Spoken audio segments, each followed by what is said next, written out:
Greetings. My name is Stan Prager from the Regarp book blog, www.regarp.com. Today's podcast features my review of Flight to Freedom by Ellen Oppenheimer. When I first met Ellen Oppenheimer, she was in her 80s, a spry woman with a contagious smile and a mischievous teenager's twinkle in her eyes, standing beside her now late husband Marty on a house call visit that I made on behalf of the computer services company that I own and operate. But many, many years before that, when she was a very young child, she and her family fled the Nazis, literally one step ahead of a brutal killing machine that claimed too many of her relations, marked for death only because of certain strands of DNA that overlap with centuries of irrational hatred directed at Europeans of Jewish descent. On subsequent visits, we got to know each other better, and she shared with me bits and pieces of the story of how her family cheated death and made it to America. In turn, I told her of my love of history, and the fact that while I was not raised as a Jew, we had in common some of those same Ashkenazi strands of DNA through my great-grandfather, who fled Russia on the heels of a pogrom. I also mentioned my book blog, and she asked that I bookmark the page on the browser of the custom computer they had purchased from me. It was on a later house call, as Marty's health declined, that I detected shadows intruding on Ellen's characteristic optimism, and the deep concern for him looming behind the stoic face she wore. But all at once her eyes brightened when she announced with visible pride that she had published a book called Flight to Freedom about her childhood escape from the Nazis. She urged me to buy it and to read it, and she genuinely wanted my opinion of her work. I did not do so. But she persisted. On later visits, the urging evolved to something of an admonishment. When I would arrive, she always greeted me with a big hug, as if she was more a grandmother than a client.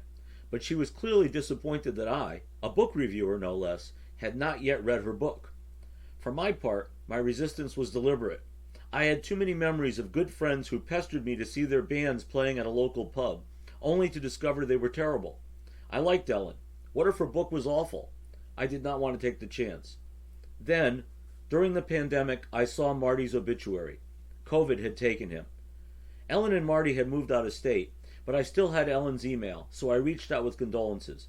We both had much to say to each other, but in the end, she asked once more, "Have you read my book yet?" So I broke down and ordered it on Amazon, then took it with me on a week-long birthday getaway to an Airbnb. Flight to Freedom is a thin volume with a simple all-white cover stamped with only title and author. I brought it with me to a comfortable chair in a great room lined with windows that gave breathtaking views to waves lapping the shore in East Lyme, Connecticut. I popped the cap on a cold IPA and cracked the cover of Ellen's book. Once I began, all my earlier reluctance slipped away.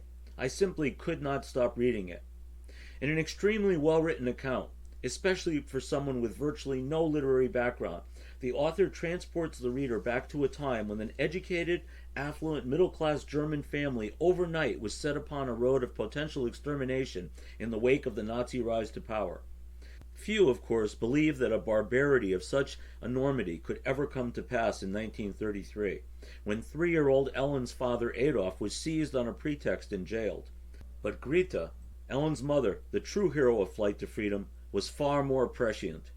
In a compelling narrative with a pace that never slows down, we follow the brilliant and intrepid Greta as she more than once engineers Adolf's release from captivity and serves as the indefatigable engine of her family's escape from the Nazis, first to Paris and then later, as war erupted, to Marseille and Oran and finally Casablanca, the iconic route of refugees etched on a map that is splashed across the screen in the classic film featuring Bogart and Bergman. The last leg, then, was a Portuguese boat that finally delivered them to safety on Staten Island in 1942.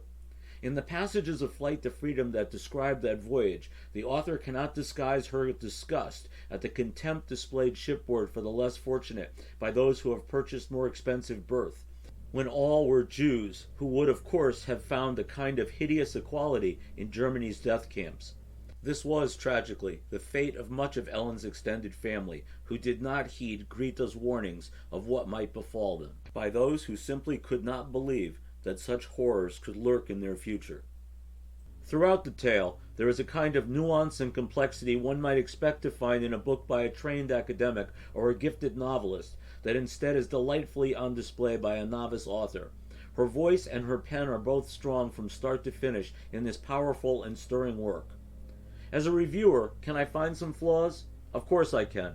In the narrative, Ellen treats her childhood character simply as a bystander. The story is instead told primarily through Greta's eyes. As such, the omniscient point of view often serves as vehicle to the chronicle, with observations and emotions the author could not really know for certain. And sometimes, the point of view shifts awkwardly. But these are quibbles. This is a fine book on so many levels, and the author deserves much praise for telling this story and telling it so well.